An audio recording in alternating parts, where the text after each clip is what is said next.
നിന്റെ പാട്ടും പരീക്ഷയൊക്കെ എവിടം വരെ ആയി? പാട്ടിന് തൊട്ടതൊക്കെ ഫസ്റ്റ്. അടുത്ത കൊല്ലം യൂണിവേഴ്സിറ്റി ഫസ്റ്റ് ആയിരിക്കും. പരീക്ഷയുടേതാ കഷ്ടം. അതെന്താ? പറയാം, അപ്പൂപ്പനെ സഹായിച്ചേ പറ്റൂ. എന്തുവാ കേക്കട്ടെ? തൈവേലിക്കലെ ഗോപുവും കൂട്ടരും എഴുതിയിരുന്നു ഇപ്രാവശ്യത്തെ ഉത്സവ പ്രോഗ്രാമിന് പാട്ട് പാടണമെന്നും പിന്നെ അവരുടെ നാടകത്തിൽ അഭിനയിക്കണമെന്നും ഒക്കെ. ഞാൻ സമ്മതിച്ചുകൊണ്ട് വാക്കും കൊടുത്തു. ആ, എന്നിട്ടിപ്പോ എന്തായി? ഇപ്പൊ എന്റെ 2 പരീക്ഷയുടെ ക്വസ്റ്റ്യൻ പേപ്പർ ഔട്ടായിട്ട് അത് മാറ്റി വെച്ചിരിക്കുക. ആ പരീക്ഷ ഏത് സമയത്തും നടക്കാം. അതുകൊണ്ട് പടി എന്ന് പറഞ്ഞ് അമ്മ പുറകെ നടക്കും. പാടാനും റിഹേഴ്സലിനും ഒന്നും വിടില്ല.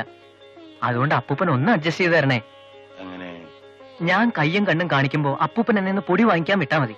ഞാൻ അതുവഴി കറങ്ങി റിഹേഴ്സലൊക്കെ കഴിഞ്ഞിങ്ങ് വരാം. ആ, ഇത്രേ ഉള്ളോ? അത് ഞാനേറ്റു. നിന്റെ പാട്ടും നാടകവും ഇല്ലാതെ നമ്മുടെ തറവാട്ടമ്പലത്തിൽ എന്ത് ഉത്സവമാടാ. Thank you. ഒത്തുപിടിച്ചോ നേരം പോയി വേഗം